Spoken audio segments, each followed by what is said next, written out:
hope that what I'm sharing with you today is going to be valuable and give you some really great tips and ideas because I do know out there that there are lots of parents, moms specifically, that are struggling with trying to get their kids to listen, trying to get their kids to learn and be ready for kindergarten, while at the same time pulling our hair out, trying to do as many things as we can at once because we have to. I want to first start with sharing that I've spent over 20 years working in the field of education, specifically with toddlers and preschoolers, and before I was working in curriculum, and I totally know what it's like, and being also a parent. I had 10 2-year olds. Well, they weren't all two. Some of them were like 18-month-olds. So I had 10 of them. And yes, I had an assistant. And yes, we had a safe playroom and lots of toys. But let me just tell you, trying to get 10 of them to be happy and to follow directions at the same time and not have chaos took a lot of work. And pre-K teachers and preschool teachers, they do the same thing. Give me a shout in the comments if you are a mom or a teacher, or if you work with kids. I would love to just hear from you. Make a note so that way I can see, even if you're not live right now and you're later on watching this, I can check and see who is interested in, whether you're interested in infants, or you're interested in toddlers, or maybe you're more interested in that preschool age, so I can share the specific tips in this video or follow-up videos and ideas for you. Like I said though, is this video right now I'm going to share in the next 10 or so minutes is going to be 3 things that you can walk away with, maybe probably even more, but at least 3. So I might, if I were you, use your notes on your phone or grab a notepad, take a couple of ideas, but I specifically want to tell you how to get kids to listen, how to teach kids where they're at, and how to multitask as a busy parent, because those are things that teachers have, and these are teacher secrets. And when I say teacher, I mean toddler teacher, I mean kindergarten teacher, probably even 3rd grade teacher use these kinds of tips and tricks. So let's start with getting kids to listen. You're trying to get your kid to just clean up. You want your child to come to the table to eat. So I want to tell you a really easy, simple idea that you could use is choice. Think about your child's choice. Think about your choice. If you're going to come to the table and somebody says to you, would you like milk or juice? Most often that choice is going to give them an option to come to the table and pick something.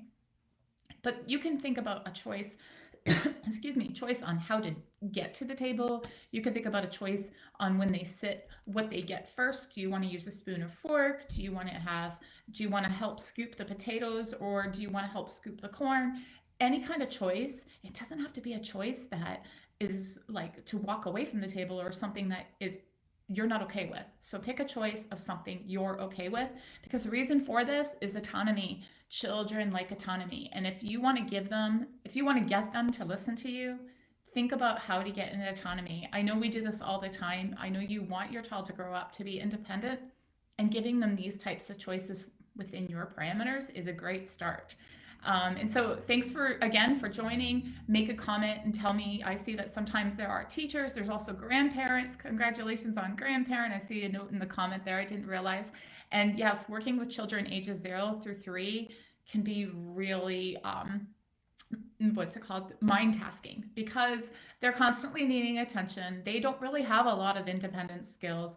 And so you're supporting them all the time.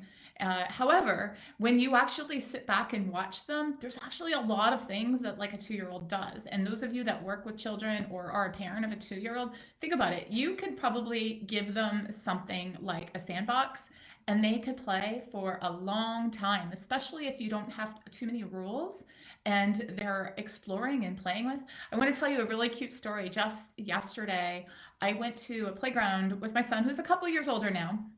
But there was like a whole bunch of like nannies and little kids there. And there was all these climbers and swings. And 1 or 2 parents was constantly like, let's go over here. Let's go play there. Let's go play there. And the kid was kind of jumping around, like not playing. And the mom was constantly talking to the kid and trying to get them to try to do different things. However, in the other side, there was like 3 or 4. I don't even think there were 2.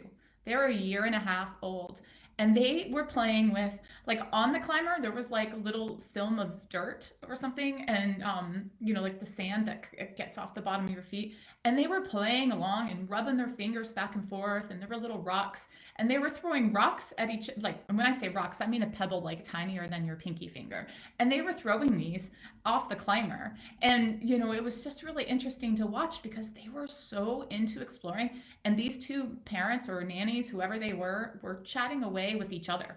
And I thought to myself, this is what happened, is they were given the choice to play where they want, to do what they want. And the other piece is they were engrossed in the sand. And so now the second tip I want to teach you is about how to get kids how to teach them where they're at and get that independence, just like those two parents or nannies that were standing there chatting away, not looking like they were paying attention to the child, but yet they were really close. So the other teacher tip, and I know if you're a teacher you've done this before, is to teach where they're at, it's called scaffold, is that you are noticing where they're at. So these children playing in the sand, you're not going to try and take them away to start, using a pencil and a pen and, write their ABCs and things like that, because that's where you want them to be when they're like 4. But if they're like 2 years old and they're playing in the sand and you want them to use their ABCs, then you're going to teach them in the sand, drawing with their finger, because that's where they're at, not just where they're at mentally and physically, but also where they're at with their finger grasp. And you could even doodle the first letter for their name, like J for Johnny or M for Mary, those kinds of things. And whether they actually draw letters or not, you're teaching them where they're at, because they're now being intentional, using their hands to make movements in the sand for letters. So that's the second tip, is because you're not having a power struggle of trying to get them to go from one place to the next. And we call this in the education world scaffolding. And scaffolding means where think about like the buildings and window washers, right? They have like a kind of like a ladder, but it's more like a table. It's called a scaffold that goes from floor 1 to floor 2, and then they would have another level of a scaffold. So in order to get them to the top of the building, the window washers need multiple steps or scaffold table type things. That's what you do for kids too, is you think about how to bring them from this step to the next. So you want that 2-year-old to be able to use a pencil and write their name by the time they're 3 even, which is still a little young, but if, let's say, you just want them to start recognizing letters, think about how you're going to do it in the sand, where they're at. Think about choices that you give them so they can listen. Like if you don't really want them to be doing it on the climber in sand, then you can give them a choice to do it in the sandbox or to do it with shaving cream on the table. You can give them choices on how to do it, or choose to do a circle instead of the letters, things like that. The third biggest piece that I want to share with you all is how to multitask. And the thing is that if you have step 1, the first step about getting them to listen to you, and the second step of giving them choice, the first step of giving them choice and the second step of teaching them where they're at, the third step becomes really easy. Because in order to get them to listen, you also have to be consistent, make connection, be together with one another. And then in order to teach them where they're at, you have to think about where they're at developmentally, how they're learning, what their interests are.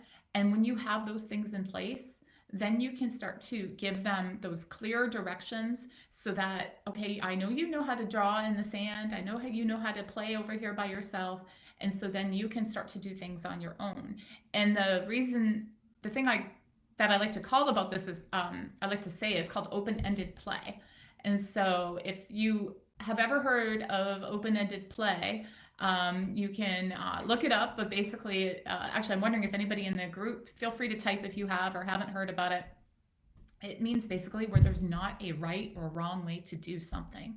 So if you have clear expectations that, sand stays in the sandbox, but there's no real rules on how they do it, or you have clear expectations that you want them to clean up by putting the toys all in a box, and it's not throwing, you have to carry them, then you can show them and model for them how to do that and how to get there. But you also have to think about their age and the experiences they had. And the more that you set them up for success, it's really hard sometimes because we think that it takes a lot of work to get them to be independent. But if you give them things where they're at, then you can start to step away and not have to be there all the time on them. So let me give you another example of what teachers do. Let's say a teacher wants the kids to play in the housekeeping. Imagine you're a preschool teacher and you have 10 3-year-olds, 4-year-olds, right? They are all coming from different houses. They all have different expectations. This teacher has a class with 2 kids from this home, 1 kid from this home. Their parents all have different rules. But in the classroom, you want them to all play the same way. So what you might do is you're going to bring them over to the housekeeping, introduce the toys. Hey, I have these new dishes and this is what we do with them. Let's have a little picnic. And the teacher sitting and playing with them, building connections, building in choices, showing them how to play with it where they're at. And then they start to step away and move away and let the kids play with them and watch and give them praise. And now the teacher's not really like able to do their own thing yet, but they're watching and they're kind of there and nearby. But then next thing you know, a couple days go by, they're like completely independent now. They've built in a routine. The children know what's expected. They play with each other, or they play side by side depending on their age. Like if they're 2-year-olds, you're not going to have like 2 plates for 5 kids. You're probably going to have 5 plates. Each kid's going to have their own plate when they're that age, or bowls and plates or things like that. And then after a couple of days, you could probably, if you were a teacher in that classroom, you could completely multitask. I have worked many years with teachers, and I've seen like the first month of school, they spend all this time teaching kids how to do these things. And then by the second month and the third month, the kids know how to do it. So then they can start adding in other activities, or they can pull a couple groups aside and play with them and do different things to help scaffold them to the next level. Because again, think about the dishes and the kids are playing with it. If you were a mom or a parent at home and your child is throwing blocks, sit with them, play with them, show them different ways to play with the blocks, give them choices, give them clear expectations, expect them to do it in a certain way, but yet with open-ended ideas. The child can choose. Do you want to build it sideways? Do you want to build it up? Do you want to build it around cars? Do you want to build it around animals? Give them those activities. And then you can step away, give them praise, maybe teach them a song to sing or activities and words that you do that's sort of connected on the side. And then you can multitask. So a lot of parents, we struggle with wanting people to multitask. And by wanting ourselves to be able to multitask, because I don't know about you, but when my child was younger, especially, I needed time to do dishes, to cook, etc., especially if it was just me and him. And I didn't want it to be technology. But in order to get him off of technology, I had to give him choices that were appropriate.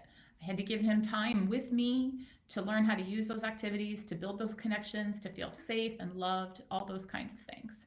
So let's see. I have so many other great ideas. So why don't you go ahead and put questions in the chat box. Let me take a look and see what I have.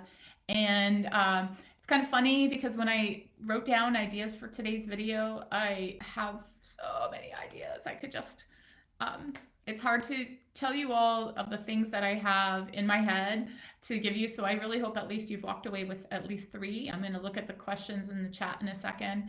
And want to remind you though, before I forget, if you go to kidsmoveandlearn.com or check out the YouTube Kids Move and Learn, every week I'm sharing a snippet of an idea that's more concise and either an activity or a behavior tip or some kind of connection activity that you can do with your child.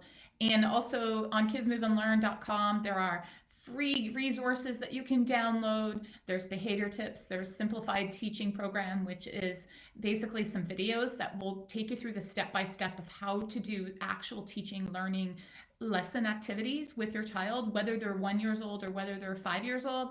It's all about getting them, what I just was telling you today, is getting them at the right moment, at the right time to move into the next step of learning. So they're like scaffolded, building independence, they're listening to you, and you as a parent get more time to multitask. So I see some chats here. Somebody says that they're a grandma and they work with children. Somebody else says that their multitasking skills are helpful. So I hope that while I was sharing some of this information, you were thinking about how to multitask.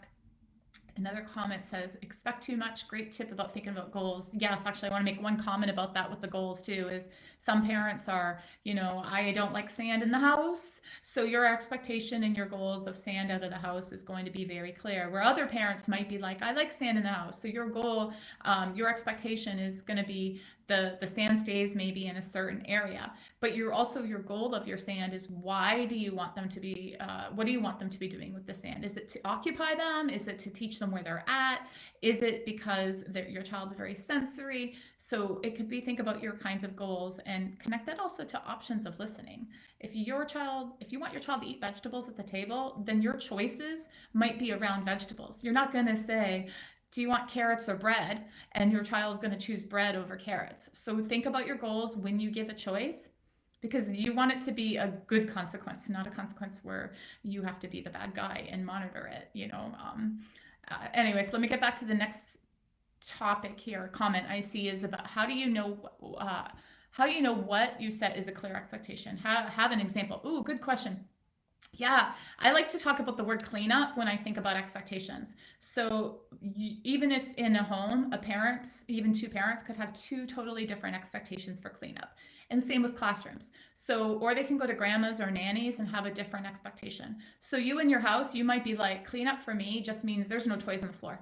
I don't really care where they are. They're on the shelf. They're not on the floor. But other people might be like, especially in a classroom, no. The animals go in this box. The cars go in this box. The blocks go on this shelf. So you have to really be clear about your expectation and follow through on it. So when I was saying with the dishes, for example, is the kids might start putting bowls on their head. Well, if your expectation is for the kids to play with plates and bowls in the housekeeping center, pretending it's like food dishes, then you're going to have to show them that. You're going to have to tell them that. You're going to have to praise that. And think about what your child can do in order to praise them. If they've never seen the bowl, if they've never put a block on the top shelf because they can't reach it, or it's too much to carry, and then you're going to think, okay, I know that when they play with just the cars, they're really good at cleaning up just the cars. So you may just want to have it one bin at a time and get them there. Think about what they can do. If they have, now don't get me wrong, the open-ended fun play of blocks and cars and animals and having all of these different things together is really great for creative and imagination, but you have to be clear expectations. Are you okay that at cleanup time that it's just a big mess in a big bucket and put away, or are you going to want it separately? Because depending on your goal, getting back to that goal, is going to depend on how you go through the process to get them to follow your directions. And in that case, your choices might be, I'm going to clean up animals, or do you want to clean up cars or animals? And mommy has to clean up the other thing. So you might even want to give those kinds of choices depending on their age. And after they get really good at it, you can start to make challenges like, who's going to pick up the bin faster and stuff like that. On my kidsmoveandlearn.com in the behavior section, I go through like 16 videos, like 5-10 minutes snippets each case, where I give you lots of details, a guidebook to go through. So some of these questions you can probably find even more there. I see another comment that listening is challenging, and how do you break distractions? Well, if you're thinking about distractions that children have, I think the idea is about pacing. So children and adults think of that squirrel distraction very easily. So if your child's supposed to be cleaning up something and they get distracted, think about the why are they distracted. First of all, is it because the cleanup is a chore? I don't know about you, but when I'm doing housekeeping around my house, I get distracted all the time, right? Like I'm cleaning up the living room, I'm putting things away. The next thing you know, I'm like, oh, I saw this shiny thing in the corner, whether it's my phone or whether it's something else that needs to be put away. And the next thing you know, I'm like, wait, it's been an hour and I'm still in the middle of vacuuming. So distractions is normal all the time, but we as adults have this metacognitive thinking and goal. We know our goals. We make our own goals. The child didn't make the goal to clean up. You as the adult made the goal to clean up. So you have to be like a coach and a mentor to help get them where they're at. It's like, I think of like sports almost, right? Is if you are an athlete, you have a coach to help keep you away from distractions. Or if you're a business person, you might have a mentor coach. So if you see your child's getting distracted, think about, as a coach, what would you do to keep that child engaged? Not necessarily, and when you know the child's going to get distracted. So again, games, interactive, monitoring it, making it fun. When they're two, it's really about, mommy and let's just say it's cleanup. Mommy and the cleanup is the distraction. Like, okay, let's first clean up really slow, I don't know, like snakes or like sloths, or, maybe it might be the opposite. And you want to be like, let's clean up like a kangaroo. And then you can sing a song, jump like a kangaroo, let's all jump and jump like a kangaroo, and clean up as much as you can for that song. And then change it to now let's clean up like we're dogs, bark like a dog. And so keeping them engaged so they're focused, thinking about what they're doing. Now, when they get to be 4 years old, 5 years old, you're avoiding distractions. You can start to teach them themselves how to not be avoided by distractions. Like, let's race against mommy. Let's watch the clock and use a timer. Timers are phenomenal, where you can flip it upside down. Now, the other great thing I used to do when the child got used to cleaning up with my son or in the classroom, I might say, okay, I'm going to set up lunch and put the stuff on the table. I need you to be cleaned up. Of course, this is them older and they've had my expectations. I need you to be cleaned up all the toys before I finish putting all of this on the table. And so then I might tell them along the way, okay, I've got the plates on the table, I hope you're almost done. It's like, I'm halfway. And then, so you're still kind of engaging with them, but keeping them motivated and on task, and letting them know that it's still like a game, right? Children need that engagement in that game, and you're pacing with them at the same time. So I hope that's a really great idea of that you could use. And like I said, I can give you guys so many tips and ideas, but I think today I gave you a lot. And so just to clarify, to get kids to listen, think about their choices, think about how to be consistent, think about how to do it together, because you want to be connected with your child to help pace them along the way. And eventually you can build that independence, but that's by teaching them where they're at. Just even in the cleanup example, I told you how a 2-year-old distractions is going to be a little bit different than a 4-year-old distraction. Now, this is typical. Of course, every child's got their own pace and their own experiences, but you have to teach them where they're at and engage them where they're at. And then you can eventually work into multitask. And when I say eventually, I don't mean like between 2 and 4. I mean that at 2 years old, you can start to teach them certain things, like how to use a sandbox, and you have some time for yourself. But whenever teachers teach new things, like those dishes example, a month later, maybe it's Halloween, and now they're starting to put out all these costumes in the classroom, and the children are like all over the place, wanting the same costume or the same hats or masks. Again, the teacher stops, takes a couple of days, teaches them how to use it, gives them clear goals and expectations, models how to share, how to take turns, stands back and monitors it, and the next thing you know, they have independent time. And in the classroom, teachers use that independent time often then to do assessments, to monitor and make observations and all that kind of stuff, because they have a lot of other, I won't deny, paperwork, right? But think about it. Teachers have so much paperwork to do and on top of it. So it's just like us as parents. We have all kinds of stuff to do at home as well. So it can be very tasking, and we have to think about smart how we capitalize on that time where they are independent before they move on to either being bored or ready to the next level, to the next step.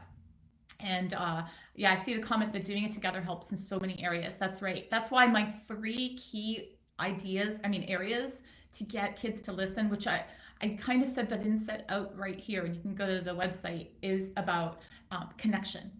Number 1, when you have connection together, you're going to move them. As I said today, it doesn't mean you're with them the whole time, but when you have that connection initially, it can go a long way.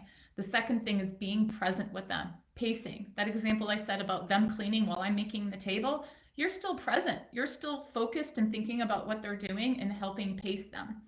And you're not it's hard because you want to think about what you're doing tomorrow. You want to think, but you're being present. And the third thing is clear expectations. Because if it's not clear, how is anybody going to know what to do? As I said, maybe my mommy, maybe I need to clean up like the nanny says, just put it all in a big box. Or, maybe there's no labels on toys. So how do I know that this blue box is animals? Because at, this other house, it just goes in one spot. So doing it together to model, give them clear expectations helps. I know I went and talked real fast, and there's so many ideas, and please don't hesitate to email me any questions. I'm going to keep checking the comments here, so like every day or so I'll come on and check. So if you are watching this and have a comment, please don't forget to post. And I'm trying to think what else. Is there any last minute questions? Don't forget to go to kidsmoveandlearn.com and subscribe to the YouTube channel, because we'll have lots of new ideas and activities to share there. And on the kidsmoveandlearn.com website, lots of free downloads. So my goal is to help you, help parents, help moms specifically, to be able to feel a little bit more relaxed and understand that simple and easy can go a long way.